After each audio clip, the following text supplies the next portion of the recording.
The morning sun cast long shadows across the pristine marble floors of Buckingham Palace as young Prince George walked quietly through the grand corridors.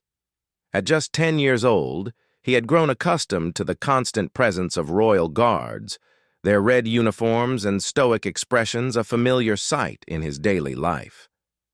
Today, however, something felt different in the air. George had always been a thoughtful child, often noticed by palace staff for his gentle nature and curious mind. Unlike many children his age who might take their privileged position for granted, George seemed to understand the weight of responsibility that came with his royal heritage. His tutors often remarked on his unusual empathy for others, a quality that set him apart even within the royal family. On this particular Tuesday morning, George was making his way to the palace library for his history lesson when he noticed something unusual. One of the royal guards, a man named Thomas Wellington, was standing at his post near the grand staircase, but his usual perfect posture seemed slightly off.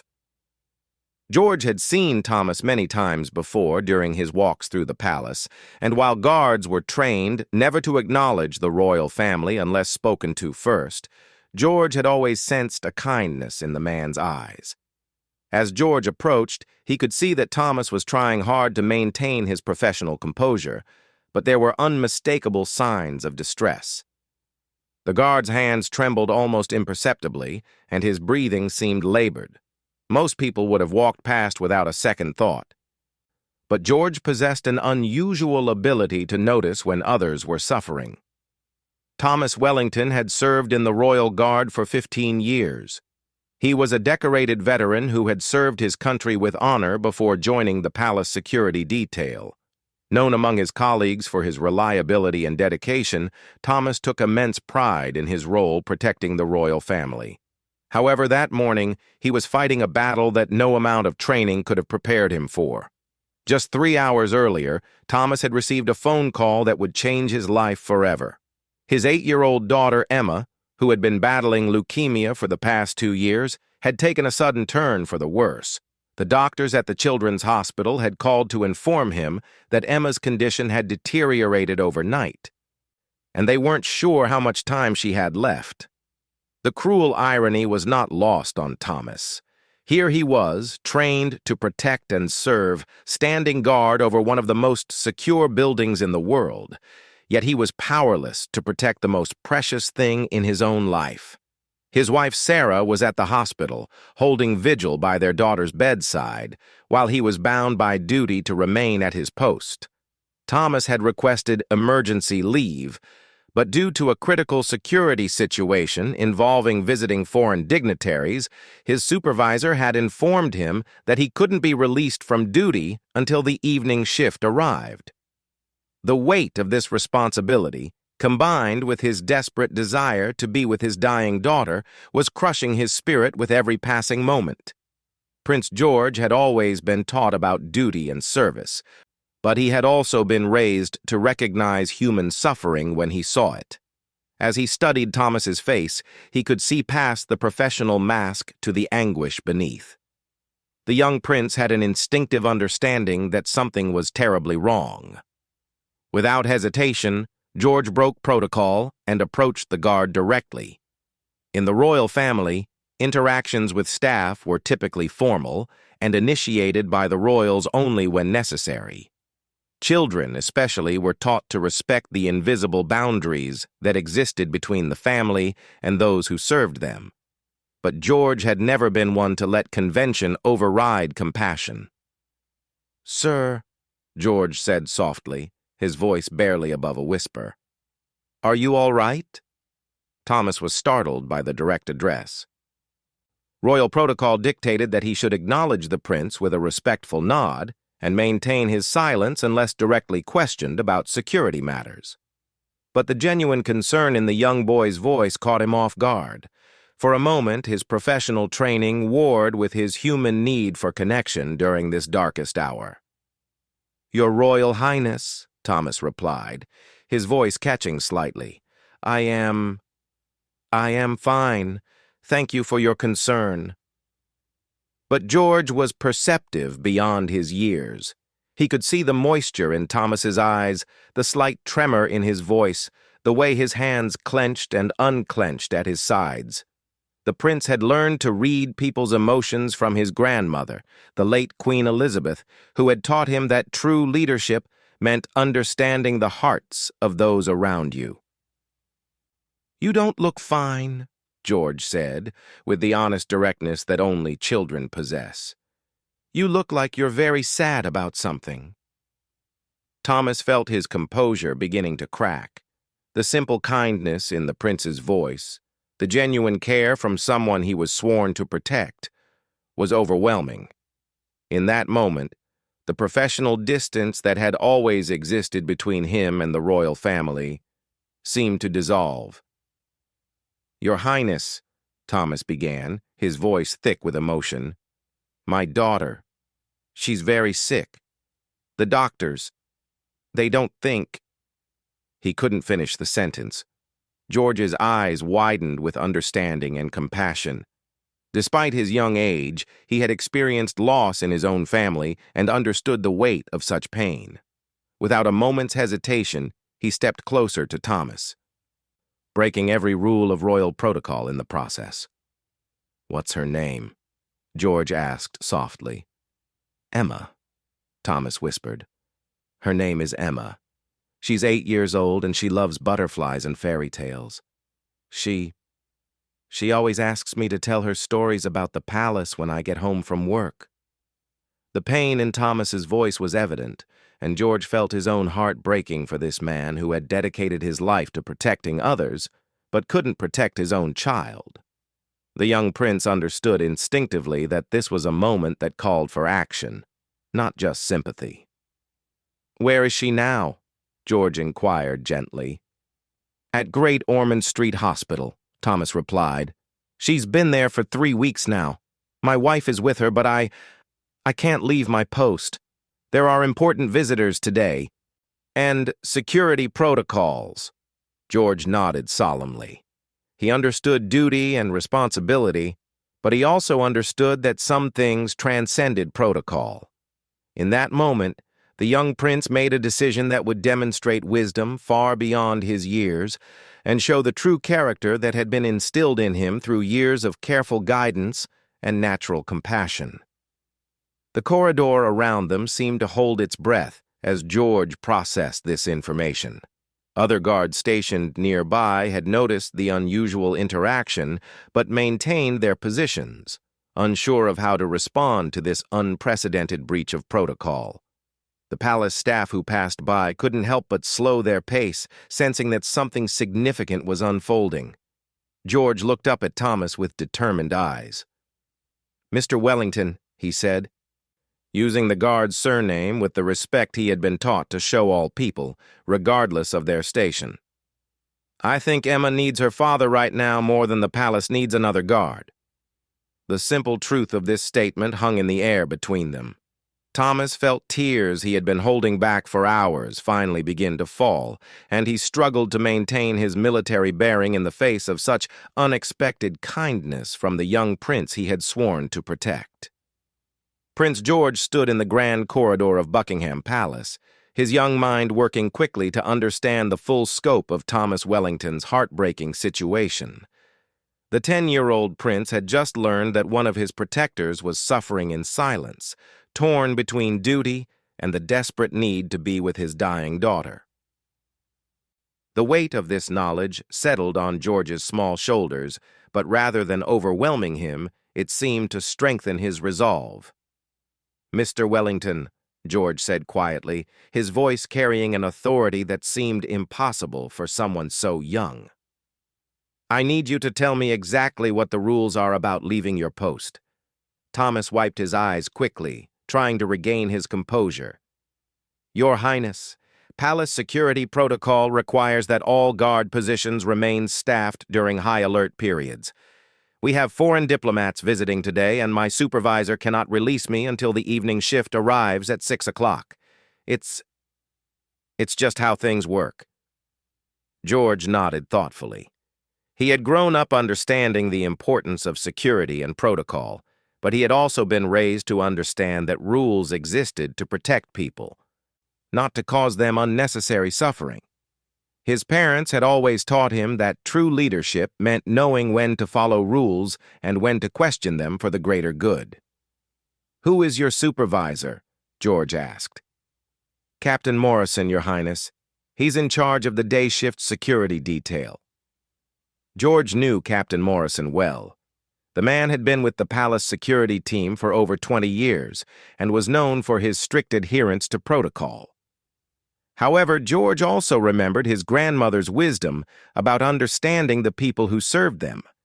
Queen Elizabeth had often told him that good leaders must know the hearts of those around them, and that sometimes the most important decisions were made not in boardrooms, but in moments of human crisis. "Mr. Wellington," George said with determination, "I want you to stay right here. Don't move from this spot. I'm going to fix this." Before Thomas could protest, the young prince turned and walked purposefully toward the security office. His small footsteps echoed in the marble hallway, but there was nothing childish about his demeanor. Palace staff members who saw him pass noticed something different in his bearing, a sense of mission that commanded respect despite his age. George had never entered the security office before. It was located in a part of the palace that was considered off-limits to family members unless there was an emergency. However, George understood that this was exactly the kind of emergency that justified breaking normal boundaries. He knocked firmly on the door marked "Security Command" and waited. When the door opened, Captain Morrison looked down in surprise to see the young prince standing before him. "Your Royal Highness," Captain Morrison said, immediately standing at attention. "Is everything all right? Do you need assistance?" "Yes, Captain Morrison," George replied with calm authority. "I need to speak with you about Thomas Wellington. It's very important." Captain Morrison was taken aback by the prince's serious tone. In all his years of service, he had rarely interacted directly with the royal children and never about personnel matters. However, the gravity in George's voice demanded attention. "Please, Your Highness, come in," Morrison said, stepping aside to allow George into the office. The security office was a stark contrast to the ornate palace rooms George was accustomed to. Banks of monitors showed various areas of the palace grounds. Radios crackled with periodic check-ins from guards, and charts on the walls displayed security schedules and protocols. It was a working space designed for efficiency rather than beauty.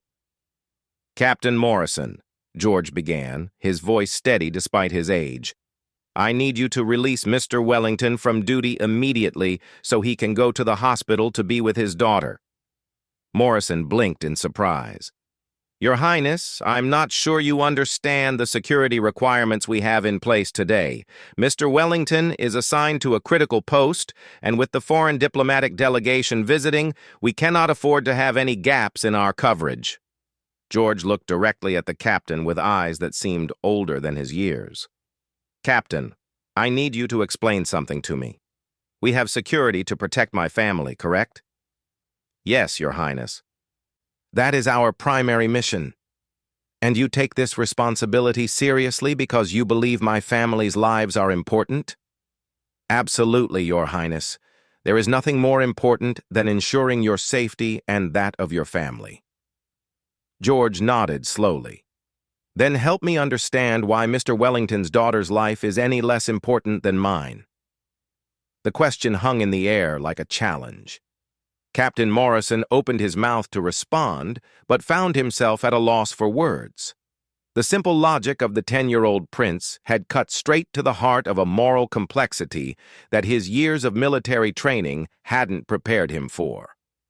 "Your Highness," Morrison began carefully, "it's not that Mr. Wellington's daughter isn't important.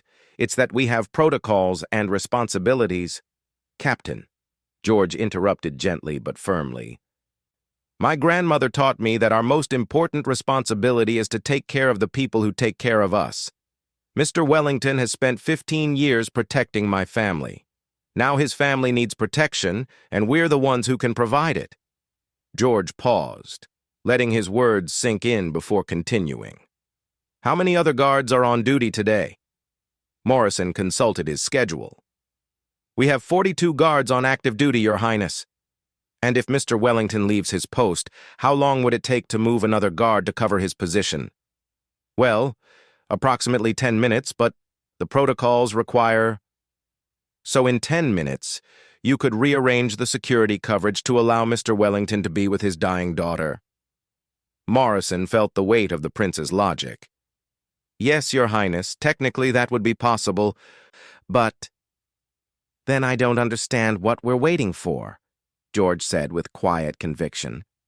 Unless you believe that following a rule is more important than saving a little girl's chance to say goodbye to her father. Captain Morrison found himself in an unprecedented situation. In his 20 years of service, he had never had his authority or judgment questioned by a member of the royal family, let alone a 10-year-old. Yet George's words carried a moral weight that transcended age and rank.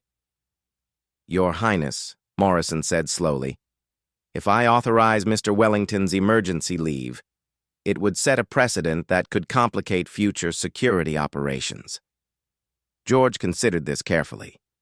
Captain, what kind of precedent would it set if word got out that the royal family kept a father from his dying daughter because of a rule that could easily be adjusted? What would people think about the kind of family they're protecting? The profound wisdom in George's question struck Morrison like a physical blow. The young prince had identified not just the moral issue at stake, but the broader implications for the royal family's reputation and values. In a few simple sentences, George had demonstrated the kind of leadership thinking that Morrison had rarely seen from seasoned officers. Morrison looked at the young prince with new respect. Your Highness, you make a compelling argument, but I need to understand. Are you prepared to take responsibility for this decision? If there are any security complications today, this choice will be traced back to this conversation. George met Morrison's gaze without flinching. Captain, I am prepared to take responsibility for making sure a father can be with his daughter when she needs him most. If that's something I need to answer for, then I'm ready to do that. The quiet courage in George's voice convinced Morrison that he was witnessing something extraordinary. This wasn't a child making an impulsive demand. This was a young leader making a thoughtful decision based on deeply held values. Very well, Your Highness, Morrison said, reaching for his radio. I'll authorize the security adjustment and release Mr. Wellington immediately. As Morrison began coordinating the guard rotation changes, George felt a surge of relief mixed with nervous anticipation. He had never made such a significant decision before. But he knew in his heart that it was the right thing to do. His parents had always taught him that leadership meant making difficult choices, especially when those choices required putting other people's needs before rules and conventions. Within minutes, Morrison had rearranged the guard schedule, pulling in an off-duty officer and repositioning 2 other guards to ensure complete security coverage. The efficiency with which the changes were implemented proved George's point that the adjustment had been entirely feasible from the beginning. Mr. Wellington has been notified and is being released from duty effective immediately, Morrison informed the prince. He'll be able to leave for the hospital within the next few minutes. George nodded gratefully. Thank you, Captain Morrison. I know this wasn't easy, but I think it was necessary. As George prepared to leave the security office, Morrison called out to him. Your Highness, for what it's worth, I think you made the right call today. It takes real leadership to see past the rules to what really matters. George turned back with a small smile. My grandmother always said that the crown is heaviest when worn by those who understand its true weight. I'm still learning what that means, but I think it starts with remembering that every person matters. Prince George walked back through the palace corridors with a mixture of nervous energy and quiet satisfaction. He had just made one of the most important decisions of his young life, and while he felt confident it was the right thing to do, he couldn't help but wonder what would happen next. As he approached the grand staircase where he had left Thomas Wellington, he could see that word of the security change had already reached the guard. Thomas stood in the same position where George had left him, but his entire demeanor had transformed. The rigid tension of a man torn between duty and desperation had been replaced by something that looked like hope mixed with disbelief. When he saw the young prince approaching, Thomas struggled to find the words to express his gratitude. "Your Royal Highness," Thomas said, his voice thick with emotion. "Captain Morrison just informed me that I've been granted emergency leave. I don't know how to thank you." George looked up at the tall guard with a wisdom that seemed impossible for his age. "Mr. Wellington, you don't need to thank me. You just need to go be with Emma. That's all that matters right now." Thomas felt tears threatening to overwhelm him again, but this time they were tears of gratitude rather than despair. In 15 years of service to the royal family, he had always maintained professional distance, but this moment transcended all protocol and hierarchy. He was witnessing something extraordinary, genuine compassion from someone who had every privilege in the world, yet chose to use his influence to help others. "Your Highness," Thomas said, kneeling down to George's eye level, "I want you to know that what you've done today, it means everything to me and my family. Emma is going to be so amazed when I tell her that a real prince helped her daddy come home." George smiled softly. "Tell Emma that the prince hopes she gets better soon, and that he would very much like to meet a girl who loves butterflies and fairy tales." As Thomas prepared to leave, something unprecedented began to happen throughout the palace. Word of Prince George's intervention had spread quickly through the guard network, and as Thomas walked toward the exit, his fellow guards began to react in a way that had never been seen before in the palace's long history. The first guard Thomas passed, Sergeant Peters, who had served alongside Thomas for 8 years, stepped slightly aside and gave him a subtle nod of respect and support. It was a small gesture, barely perceptible to outsiders, but among the guards it carried deep meaning. Peters understood the sacrifice Thomas had been prepared to make and the relief he must now be feeling. As Thomas continued toward the main exit, more guards began to notice his departure.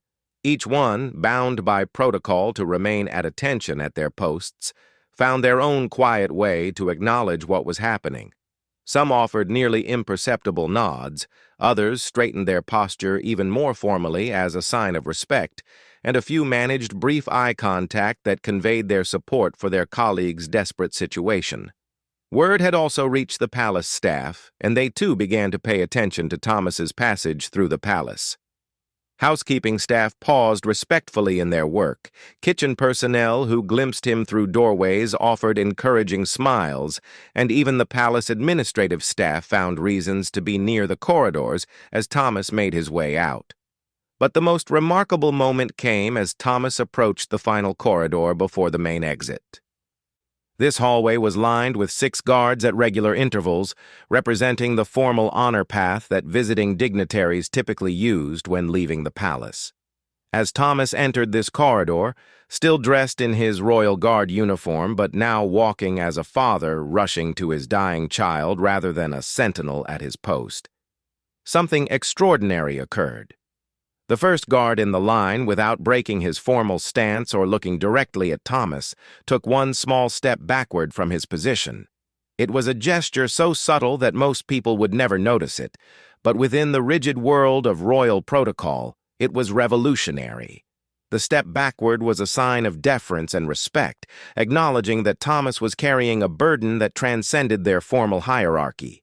Within seconds, as if connected by some invisible understanding, the second guard also took a small step back, then the third and the fourth, until all 6 guards had quietly repositioned themselves in a gesture of collective respect for their colleagues' journey from duty to fatherhood. Prince George, who had followed at a discreet distance to witness Thomas's departure, stopped in amazement as he saw the guard's response. He had never seen anything like it in all his years at the palace. The formal, unchanging world of royal protocol had somehow bent itself to acknowledge a moment of human truth and compassion. As Thomas passed between these guards, he felt the weight of their respect and understood the profound significance of their gesture. These men and women, trained to follow orders without question and maintain absolute discipline, were risking their careers to show support for one of their own. The sight of their quiet defiance of protocol in favor of human decency brought fresh tears to Thomas's eyes. The silence that fell over the palace in that moment was unlike anything anyone had ever experienced. It wasn't the usual respectful quiet of a well-ordered institution. It was the profound silence of people witnessing something sacred. The normal sounds of the palace, the footsteps, quiet conversations, and distant activities all seemed to fade away as Thomas made his final steps toward the exit. Palace staff members who had gathered inside corridors and doorways watched in respectful silence.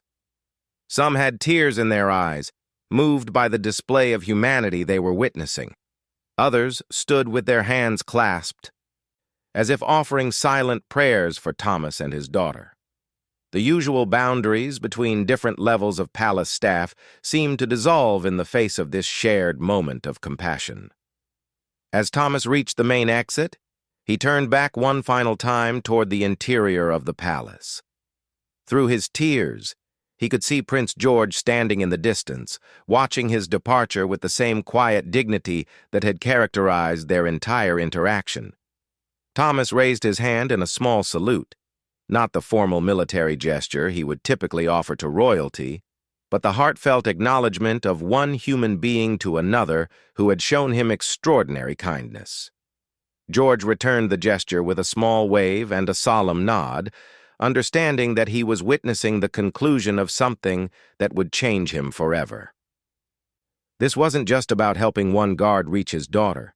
It was about the responsibility that came with power and privilege, and the importance of using that influence to protect and support those who served. As Thomas disappeared through the palace gates, the guards slowly returned to their normal positions, and the usual sounds of palace life gradually resumed. However, something fundamental had changed in the building's atmosphere. The staff moved with a different awareness. The guards carried themselves with a new understanding of their shared humanity, and Prince George walked back through the corridors with the knowledge that he had learned one of the most important lessons of leadership. 3 hours later, as the palace settled into its evening routine, Prince George received a message that brought tears of joy to his eyes. Thomas Wellington had reached the hospital in time to spend precious hours with his daughter Emma. The little girl, who had been fighting so bravely against her illness, had rallied when she saw her father arrive unexpectedly. The reunion between father and daughter, made possible by a 10-year-old prince's refusal to accept that protocol was more important than love, had given the family hope during their darkest hour. Emma would continue her fight against leukemia for many more months, sustained by the knowledge that even a prince cared about her well-being. And Thomas Wellington would return to his duties at the palace with a deeper understanding of the family he was protecting, a family that had shown him that true nobility lay not in titles or ceremony, but in the simple recognition of shared humanity. The story of what happened that day spread quietly through the palace and eventually beyond its walls. It became a reminder that real leadership often happens in small moments when someone chooses compassion over convenience, understanding over rigid rule-following, and love over protocol. Prince George had learned that the weight of the crown was not in its gold and jewels, but in the responsibility to use its power to lift others up when they needed it most. Years later, when George would face the many challenges that come with royal responsibility, he would remember the day the palace fell silent out of respect for a father's love and a prince's courage to do what was right. It was the day he truly began to understand what it meant to serve others and why that service would define his entire life.